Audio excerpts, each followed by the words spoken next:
You're about to drink horse blood. Not because you're starving, not because you're desperate, because you've been riding for 3 days without stopping. Your water ran out yesterday, and this is what Mongol warriors do. You make a small cut in the vein on your horse's neck. You press your lips to it. You drink. The horse doesn't flinch. It's been trained for this. This is 1227 AD. You are riding at the edge of the largest empire ever built in human history. An empire so vast it covers 24% of the entire Earth's land surface. And the man who built it is dying. Welcome to the Mongol Empire. You have 7 days. Try not to get executed. Day 1. You wake up inside a ger. Not a tent, a ger. There's a difference.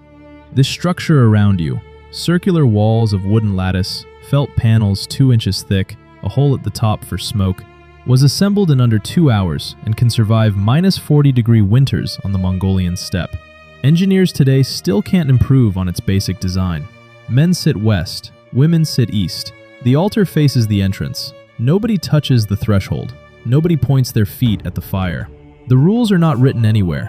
Everyone just knows. Your mother is already awake. She's been awake for hours. She milks the mare. She churns the leather bag hanging by the door, the one that holds the irog. Fermented mare's milk, roughly 2% alcohol. It smells sour. It tastes sour. You drink it for breakfast, for lunch, for dinner. You will drink approximately 4 liters of it today. Your father walks in. He says nothing. He checks your bow. You're 13 years old.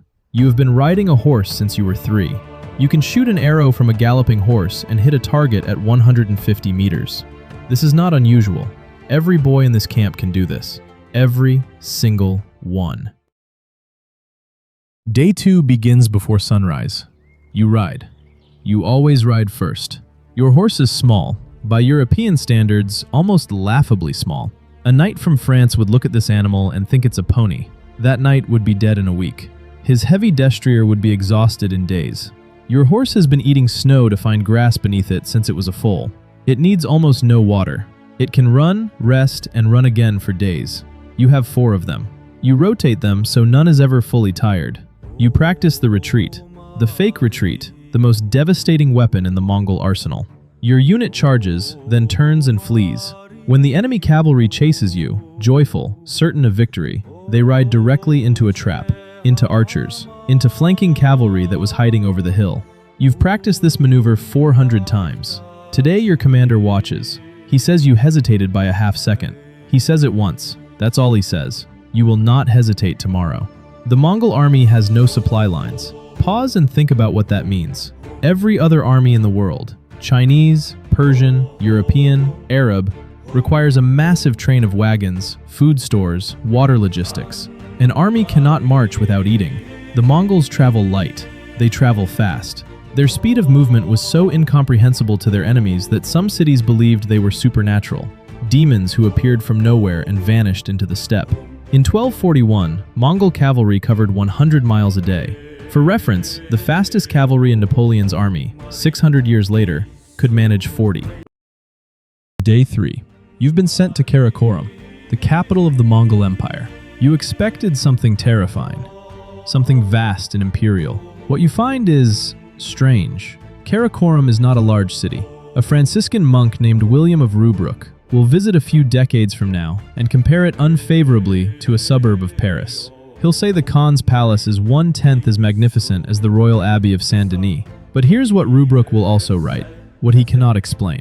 This small city on the Mongolian steppe has 12 shamanist temples, 2 mosques, and 1 Nestorian Christian church. All of them active, all of them protected. There is a Parisian goldsmith here named Guillaume Boucher, a captured slave technically, though he lives better than most free men in France. He built the Khan's silver tree, a mechanical wonder of sculpted silver and gold that stands in the palace courtyard. When the Khan wants to serve his guests, an angel at the top of the tree raises a trumpet. The tree's 4 serpent heads, one French engineering marvel, 800 years ago, pour out 4 different drinks simultaneously: fermented mare's milk, wine, rice beer, and honey mead. You stand in front of it. You have never seen metal shaped this way. The man next to you is Chinese. The man beside him is Persian. The woman selling dried cheese at the market speaks 4 languages. She was captured in a raid on a Khwarezmian city 3 years ago. She is not happy, but she is alive. And in Karakorum, under Mongol law, the Yasa. Nobody can touch her. Religious tolerance is not optional in this empire. It is law. Day 4. There is a feast. There is always a feast before a campaign. The Khan's yurt, his gur, is not a tent. It is a palace on wheels. 60 oxen pull it. The inside is lined with silk and felt and furs from 3 continents. He receives ambassadors from Korea, envoys from the Abbasid Caliphate, a representative from the Pope in Rome who is currently terrified. You sit far back. You are nobody here. Whole roasted lambs are carried in. Horse meat, the prestige dish, served only at feasts. Irog flows from enormous leather bags. The Mongol generals around you are drunk, loud, laughing. They are also the most lethal group of military commanders in the world. These men, drunk on fermented mare's milk in a felt tent, have destroyed armies 10 times their size. Then the Khan speaks. The crowd goes silent instantly. Every man in this tent, generals, warriors, slaves, visitors, scribes, becomes completely still. The only sound is the wind outside. The Yasa, the law, says that every man may speak in the Khan's council. Even a commoner can challenge a decision. Genghis Khan created this system deliberately. He was the son of a disgraced chief. He was enslaved as a child. He built his empire on merit, not bloodline. But in this tent, when he speaks, nobody breathes. He announces the next campaign direction. The Persian delegates in the corner exchange a look. You don't know what it means yet. You'll find out. Day 5. You ride the Yam. The Yam is the Mongol postal relay system, a network of stations spread across the entire empire, each one a day's ride apart. At each station, fresh horses wait. Riders change mounts, hand off the message, and the next rider launches immediately. A message from Karakorum, deep in Mongolia, reaches Baghdad in 14 days, in 1227 AD. For context, in medieval Europe, a letter might take months. A message from London to Rome could take 6 weeks in good weather. The Mongols moved information faster than any civilization on Earth until the telegraph was invented 600 years later. You ride one segment, just 3 hours, and you feel it. The Mongolian steppe opens up around you, completely flat, completely silent except for wind and hooves.